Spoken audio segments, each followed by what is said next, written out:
everyone. So we've got a bit to get through today, but I'll start off with some general tips for writing your submission. I always recommend that you do this keyword exercise to start with. So where you've got a question or tips, just highlight the keywords that are in there. And then if you pick out 3 to 6 keywords, that will then give you a good idea of what the question's asking for. Brainstorm several dot points per keyword. So just have a little think of what comes to mind off the top of your head, then expand each of those dot points into a sentence or paragraph.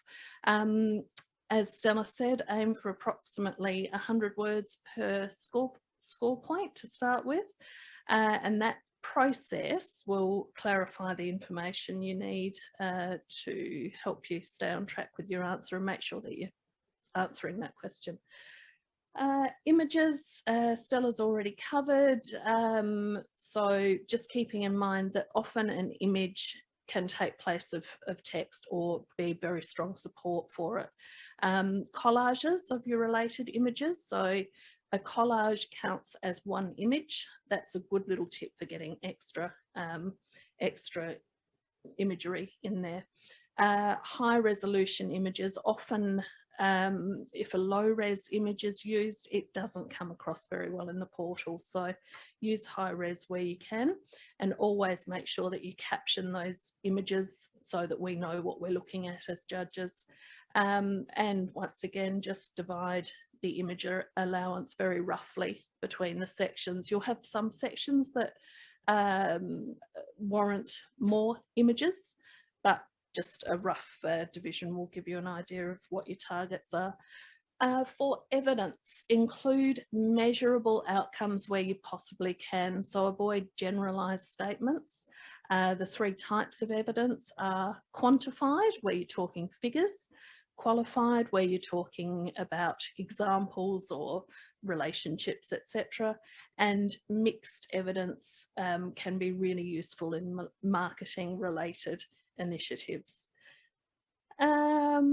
Next, editing. So when you're writing a submission, you often can't see the forest for the trees. You get so involved in it that you kind of lose track of what you're writing. So get someone who is not directly involved in the business to proofread it for you. That will help to make sure that you haven't missed any spelling errors. You've answered the question properly. Once again, going back to those keywords, have you actually answered that question? Ensuring everything makes sense to an objective reader, keeping in mind that a judge may not know about your business. And also another tip here, whenever you're using acronyms, write them in full on the first use, and then you can go to using the acronyms. And in general, keep a tourism focus, remembering that this is not a business award, it's tourism focused. So you're talking about the tourism industry and your business and place within it. Don't assume reader knowledge of your business or your region. So imagine that a national judge is reading your submission. They may know they may not have been to South Australia, so they may know nothing about your region, let alone your business. So take that big picture approach and let your passion for your business shine through. So, you know, you're in the industry for a reason. Let us know. So some recommended resources there, referring to these throughout your submission where appropriate will really bolster it. So obviously the tourism plan, regional visitor strategy, your regional tourism profiles, domestic market profiles, to a lesser extent this year, your international market profiles, TICSA website and regional tourism websites. So certainly have a search through all of those. So I'll just have a quick sip.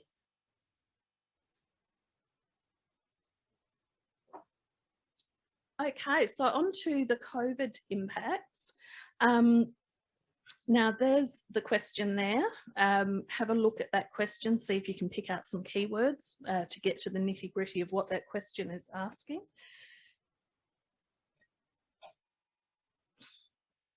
So this section is the background story. So that big picture, as I was referring to. Yeah, sure.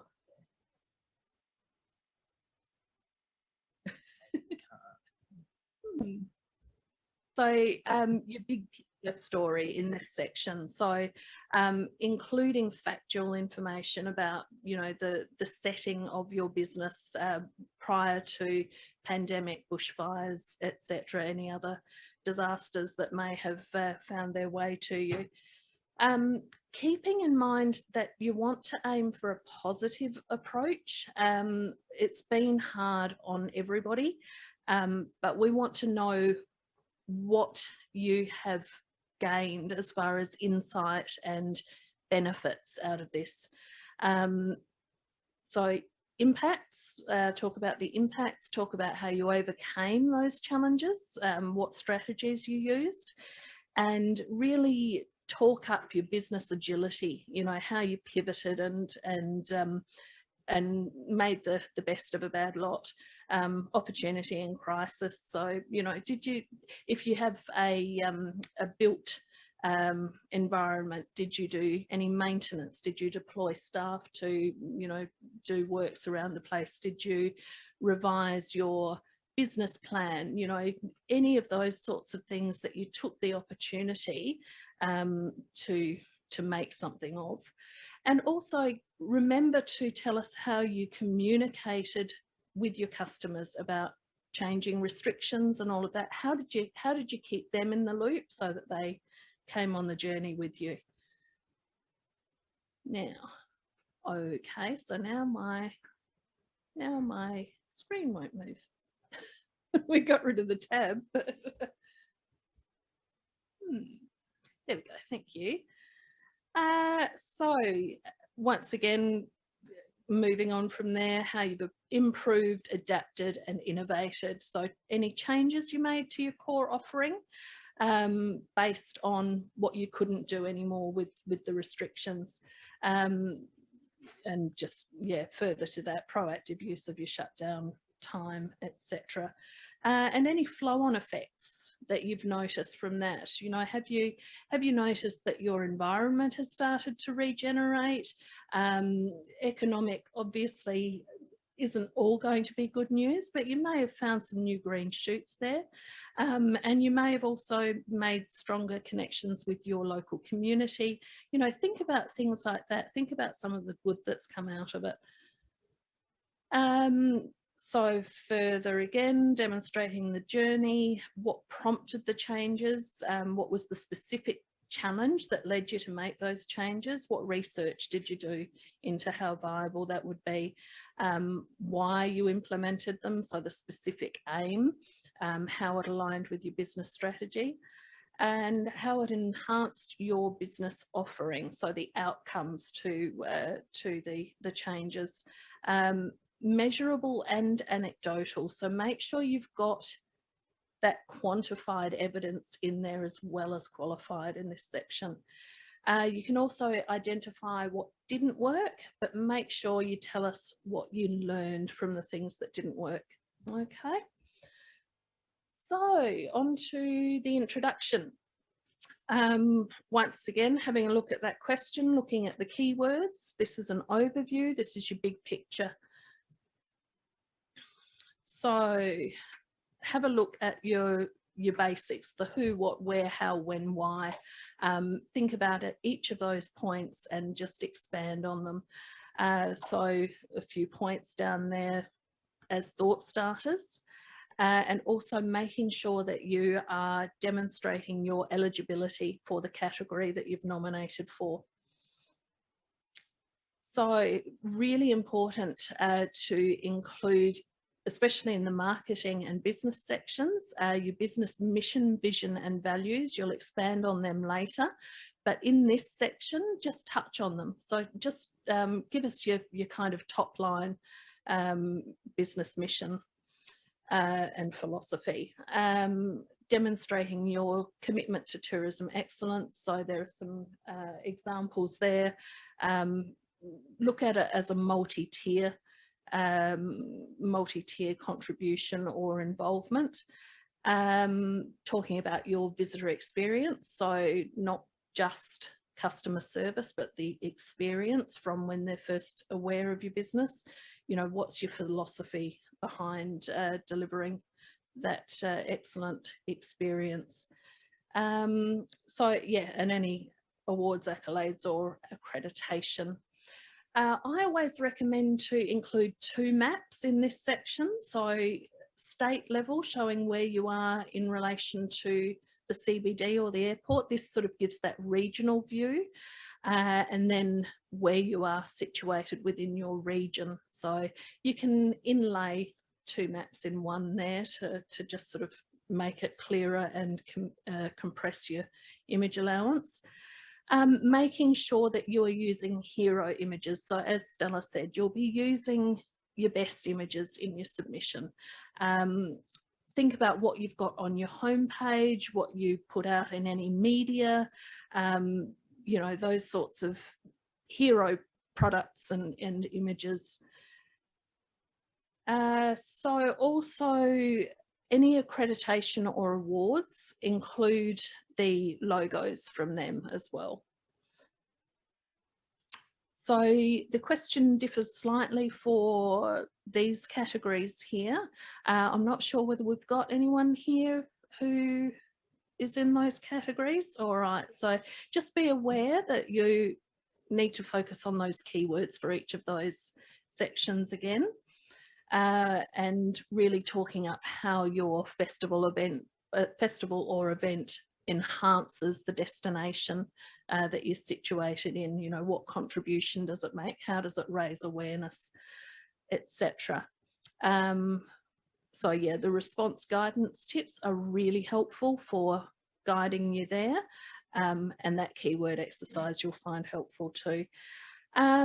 Make good use of the entrance support resources that Stella mentioned. So you've got Ask the Expert sessions, draft submission review, and I'm sure, you know, there are, you know, avenues where you can just yell out for help if you're really stuck. So you're not alone in the process. That's the most important thing to remember. It can be really overwhelming, but you're not alone in it, okay?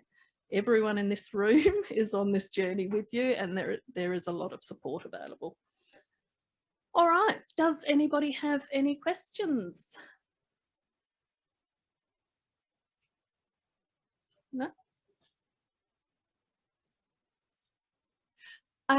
It doesn't have a word count allocated to it. So, and it's not included in the overall word count, is it, Stella? The COVID, no.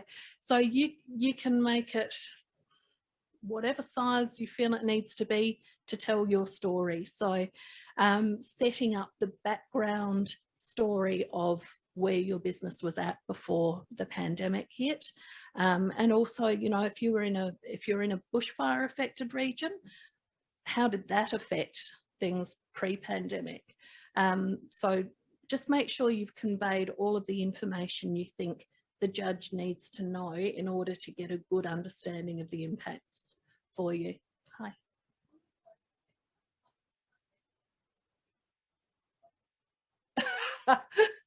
So perhaps use those in your customer experience, or you could use those in your COVID section, because you are telling the story of what your business was like prior to. Your new business, okay. Can you crop them? Look, it's depending on when the photo was taken. If you have complied with the COVID regulations, it is obviously going to be a moving feast, even during, you know, during the process of writing the submission. At the moment, we've got constant change. So as long as you're comfortable that when that photo was taken you were adhering to the restrictions, I think it would be fine. So yeah. Stella, do you have anything to add to that?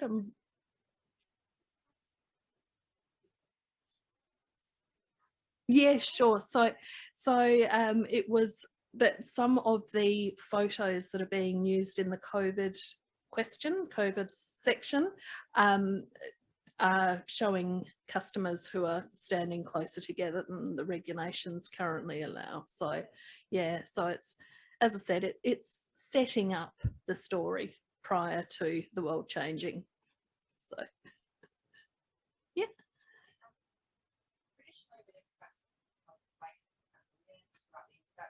Yeah.